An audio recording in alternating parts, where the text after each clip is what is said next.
Taste the Daily.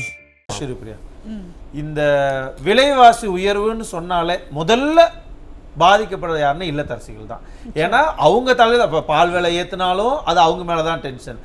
விலைவாசி பொருள்லாம் கிடைக்கல, பொருள்லாம் ஜாஸ்தியாக இருக்கனாலும் அது அவங்க கரண்ட் பில்லு ஜாஸ்தி ஆச்சுன்னா மாத பட்ஜெட்டில் எப்படி அதை வந்து நம்ம சரி கட்டுறதுன்னு அவங்க தான். அது எல்லாமே பேர்டன். ஆரம்பத்திலிருந்து திமுக ஆட்சிக்கு வந்ததுலேருந்து இல்லத்தரசிகளுக்கு குறிப்பாக இவ்வளவு சுமைகளை இந்த திமுக அரசு ஏன் கொடுத்துக்கிட்டே இருக்குன்னு நினைக்கிறேன். அதாவது அவர்களை பொறுத்தளவில் பெண்களுடைய வாக்குகளை வாங்குறதுக்கு நம்ம இலவசமாக பேருந்து மாதம் மாதம் பணம் கொடுக்குறோம். அதை வந்து அது ஒரு ஏமாற்று வேலை அப்படிங்கிறது பெண்களுக்கு புரியாதுன்னு நினச்சிக்கிட்டு தான் இது மாதிரி இல்லத்தரசிகள் தலையில் தூக்கி விலைவாசி உயர்வை வச்சு பெரிய அளவில் பாதிப்புக்கு உள்ளாக்குறாங்க. அவர்கள் வந்து அரசியல் புரிதல் இல்லாமல் பெண்கள் வந்து இதை நம்பி நமக்கு ஓட்டு போட்டுருவாங்க. நாம் இப்போ ஒரு எடுத்துக்காட்டுக்கு சொல்லணும்னா ஒரு ஒரு ஒரு 2000 ரூபாய் மிச்சப்படுத்திட்டாங்கன்னு வச்சுக்குவோம். 1000 ரூபாய் கொடுக்குறாங்க, 1000 ரூபாய் பேருந்துக்குள்ளதை மிச்சப்படுத்திட்டாங்க. ஆனால் இவங்க விலைவாசி உயர்வுனால சொத்து வரியாக இருக்கட்டும், குடிநீர் வரியாக இருக்கட்டும், இன்னைக்கு இருக்கக்கூடிய மின்கட்டண உயர்வாக இருக்கட்டும், இதனால இவர்கள் ஆவின் பாலோட விலையாக இருக்கட்டும், இதனால இவங்க கிட்டத்தட்ட 5000 ஒரு 6000 ரூபாய் வரைக்குமே அதிகமாக செலவிட வேண்டிய ஒரு நிலை உருவாயிருக்கு. 2000 ரூபாய் கொடுத்து 4000 ரூபாய் பிடிங்கிக்கிறாங்க. ஆமா, இந்த கணக்கை வந்து மக்களுக்கு புரிய வைக்கிறதுக்கு நாம முயற்சி பண்றோம். அதை மக்களும் புரிஞ்சுக்கணும். ஏன்னா அவர்களுடைய கணக்கு வந்து தப்பு கணக்கு.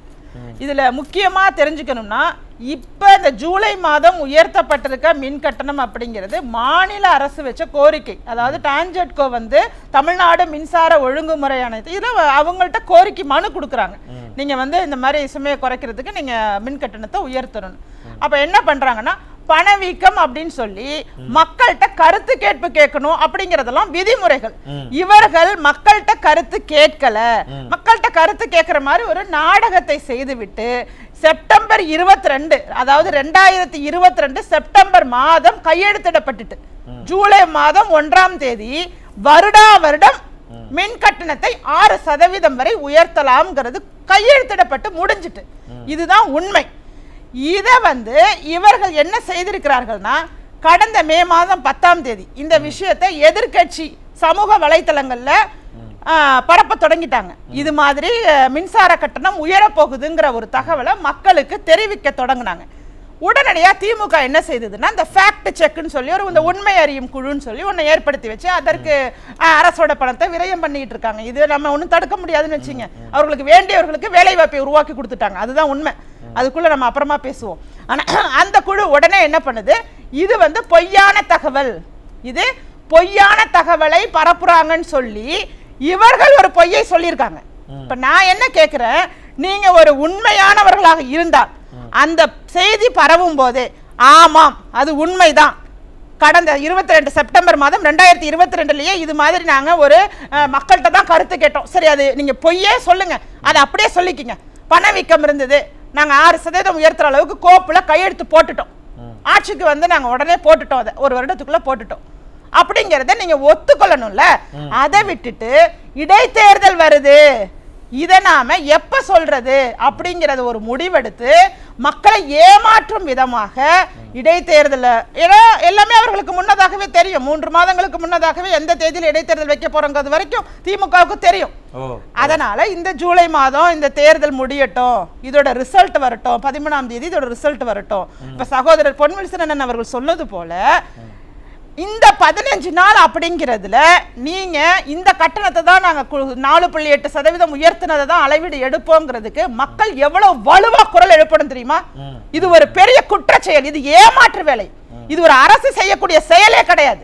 ஆமா, நாங்க அப்படித்தான் பண்ணுவோம். இந்த செயல் அப்படிங்கிறது ஜனநாயகத்திற்கு எதிரானது. இதற்கு எல்லாருமே போராட வேண்டிய நிலைக்கு வரணும். இவர் சிரிக்கிறத பத்தி தயவு செய்து டிஸ்டர்ப் பண்ணாதீங்க. இது மக்களுக்காக நான் வந்து உண்மையான விஷயத்த சொல்லிக்கிட்டு இருக்கோம். இது வந்து சட்டத்துல நீங்க என்ன இருக்கோ அதை தான் நாம பேசிக்கிட்டு இருக்கோம். இங்க கதை கட்டுக்கதையெல்லாம் பேசல. இப்ப வந்து அதிமுக ஆட்சிங்க ஒரு வாக்குறுதி கொடுத்திருந்தாங்க. புரட்சி தலைவி ஜெயலலிதா அம்மா அவர்கள் வந்து 100 யூனிட் மின்சார கட்டணம் கொடுக்குறாங்க. அதை எப்ப நிறைவேற்றினாங்கன்னா ஆட்சிக்கு வந்து 4 மாதம் முடிந்த உடனே 5ஆவது மாதத்துல நிறைவேற்றினாங்க. அதுதான் உண்மை.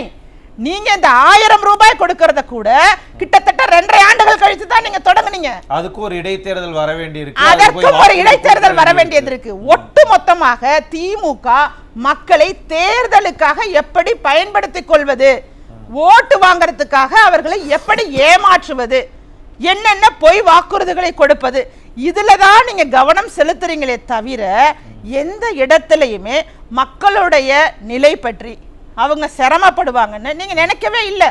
இப்ப அந்த 22ல இந்த கோப்புல கையெழுத்தாயி அந்த உயர்வு பண்ணும் போது முன்னாள் அமைச்சர் திரு தங்கமணி அவர்கள் தெளிவா சொல்றாங்க, 13,000 கோடி கடனை அரசே ஏற்றுக்கொள்றேன்னு சொன்னீங்க. அதை நீங்க செய்திருந்தா இந்த மின்கட்டண உயர்வு மக்கள் மேல போய் விழுந்திருக்காது. நீங்க ஏன் அதை சொன்னீங்க? நாங்க அதைத்தான் கேக்குறோம். நீங்க சொன்னதை செய்யணும்ல. நீங்க ஒண்ணும் நாங்க சொன்னதை செய்யறோம் சொல்லாததை செய்யறோம்ங்கறது இப்பதான் புரியுது. இந்த சொன்னதை செய்யறோம் சொல்லாததை செய்யறோம்னு சொன்ன வசனம் இருக்கு பாருங்க, அந்த வசனத்துடைய உண்மையான விளக்கம் இதுதானான்னு தோணுது இல்ல. மக்கள் மேல சுமை ஏத்துறதுதான் சொல்லாம செய்யறது. ஆமாங்க, கடனை நான் ஏத்துக்கிறேன்னு சொல்லிட்டு ஒரு சாதாரணமாவே ஒருத்தருக்கு வந்து கடன் கொடுக்குறோம், ஒரு சிரமப்படுறவர் ஒருத்தர் இருக்காருன்னா பரவாயில்லப்பா உன் கடனை நான் ஏத்துக்கிறப்பான்னு சொன்னா அவர் என்ன சந்தோஷப்பட்டுட்டு போயிடுவார் இல்ல. அப்புறம் திரும்ப வந்து இல்ல இல்ல நீதான் கட்டணும்னு சொல்றது எவ்வளவு பெரிய ஒரு அயோக்கியத்தனம் தானே அதுக்கு பேரு. இப்போ திமுகவும் இந்த மின்சார கட்டணம், மின்வெட்டு இது எல்லாமே எப்பவுமே ஏன் ஒரு கனெக்டடாவே இருக்கு? என்ன காரணம் அதுக்கு? இவர்கள் வந்து நிறைய தனியார் நிறுவனங்களோட போடக்கூடிய ஒப்பந்தங்களை சரியா செயல்படுத்துறது இல்ல, அதுல நிறைய ஊழல்கள் இருக்குங்க. இதுதான் உண்மை. இதை வந்து நாம விரிவாகவே மக்களுக்கு எடுத்து சொல்லணும். இவர்களுடைய ஊழல் அப்படிங்கிறது விஞ்ஞான ஊழல். இந்த விஞ்ஞான ஊழலை நடத்தணும் அப்படின்னு சொன்னா அதற்கு ஒரு நல்ல துறையா அவங்க பயன்படுத்திக்கிறது மின்சாரத்துறையை. இந்த மின்சாரத்துறையை பயன்படுத்தி தான் பல ஊழல்களை அரங்கேற்றிட்டு இருக்காங்க. இப்ப நீங்க சொல்றீங்களா டைரக்டா இல்லத்தரசிகள் பாதிக்கப்படுறாங்க, அவங்களுடைய பட்ஜெட்ல துண்டு விழுந்தா வேற எந்த இடத்துல செலவுகளை குறைக்கணும் அப்படிங்கறதெல்லாம் அவங்க யோசிக்கிறாங்க இல்லையா? அப்ப இந்த இபியோட ரீடிங்கை 2 மாசத்துக்கு ஒரு தடவை பார்க்கும் பொழுது அவங்க மனநிலை எப்படி இருக்கும்? திமுக மேல அவங்க வைத்திருக்கக்கூடிய அபிப்பிராயம் எப்படியெல்லாம் மாறும்? இல்ல திமுக மேல ஒரு அபிப்பிராயமும் கிடையாதுங்க. இப்ப நடந்த இடைத்தேர்தலோட முடிவையோ அல்லது நாடாளுமன்ற தேர்தல் முடிவையோ நம்ம திமுகவுக்கு மேல ஏற்பட்ட அபிப்பிராயமா நிச்சயமாக எடுத்துக்கொள்ள முடியாது. இது முழுக்க முழுக்க வேற ஒரு கட்சிக்கு போடக்கூடாதுன்னு நினைச்சு ஓட்டு போட்டதும், இடைத்தேர்தலில் அதிகமான பண விரயத்தை ஏற்படுத்தி அவங்க ஓட்டு வாங்கினதும் அதுதான் ஒரு உண்மையான காரணமா இருக்குமே தவிர நாளுக்கு நாள் இப்ப ஆட்சிக்கு வந்ததிலிருந்து நாளுக்கு நாள் திமுகவை பற்றிய விமர்சனங்களும் அவர்கள் கொடுத்த பொய் வாக்குறுதிகளும் பரவலாக எல்லாருமே பேச தொடங்கிட்டாங்க. இந்த சட்ட ஒழுங்கு சீர்கட்டு போன பிறகு அந்த சட்டம் ஒவ்வொருத்தருமே சமூக நீதி பேசுறீங்களே உங்களுக்கு நாங்க வாக்களித்தோமேன்னு சொல்லி பட்டியலின மக்கள் கொதித்து எழ ஆரம்பிச்சுட்டாங்க, சிறுபான்மையினர் கொதித்து எழ ஆரம்பிச்சுட்டாங்க, எல்லா தரப்பினரையுமே அரசு ஊழியர்கள் கொதித்தெழ ஆரம்பிச்சுட்டாங்க. துறை வாரியாக ஒவ்வொரு துறையிலுமே நீங்க ஏன் பழைய ஓய்வூதிய திட்டம் கொடுக்கல, கல்வி கடனை ஏன் நீங்க தள்ளுபடி பண்ணல, இது மாதிரி எல்லாருமே கேள்விகள் கேட்க தொடங்கிட்டாங்க. மக்கள் கேள்வி கேட்கறாங்க. ஆனா திமுகவோடு கூட பயணிக்கிற கூட்டணி கட்சிகள்லாம் எதுவுமே இப்ப வரைக்கும் ஒரு விமர்சனமோ இல்ல ஒரு கண்டனமோ இல்ல திமுக அரசை பார்த்து ஏன் இந்த மாதிரி பண்றீங்கன்னு ஒரு ஆதங்கத்தை கூட வெளிப்படுத்தலையே. ஏன் இல்ல அதுதாங்க பெரிய வியப்பா இருக்கு.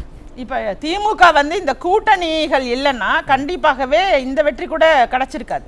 சென்ற சட்டமன்ற தேர்தலில் கூட இந்த கூட்டணி கட்சிகள் இந்த அளவுக்கு இவர்களுக்காக மக்கள் பிரச்சனைகளை பேசாமல் கடந்து போறாங்கங்கிற இடம் வந்து ஒரு மோசமான அரசியல் சூழ்நிலை இங்க நிலவுகிறதா நான் பாக்குறேன்.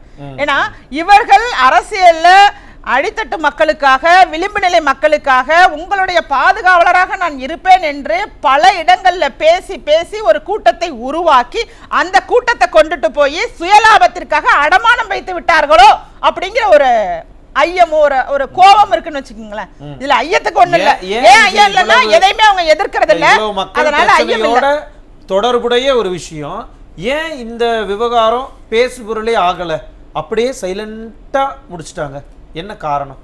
அது அவங்களோட டெக்னிக். அது ஊடகங்களையுமே பல ஊடகங்களை தன்வசப்படுத்தி வச்சிருக்கிறதுனால இந்த செய்தியெல்லாம் எதை பரப்பக்கூடாது. இப்ப ஒரு எடுத்துக்காட்டுக்குங்க, சென்ற ஆட்சியில ஒரு விபத்துல இயற்கையாக ஒரு பேனர் விழுந்தோன்னு அந்த மரணத்தை ஒரு பெண் இறந்தோன்னு அதை எவ்வளவு பெருசா ஊடகங்கள் சித்தரிச்சாங்க. இப்ப ஹேமமாலினின்னு சொல்லி ஒரு 24 வயது முதுநிலை பட்டப்படிப்பு படித்த பட்டதாரி பெண் கோயம்பேடு 100 அடி ரோட்ல அவங்க அண்ணனும் தங்கச்சியும் பைக்ல போகும்போது அந்த குழி, சாலையில இருந்த குழி கண்ணுக்கு தெரியல, மழை பெஞ்சதுனால அந்த குழி யாரால ஏற்பட்டது?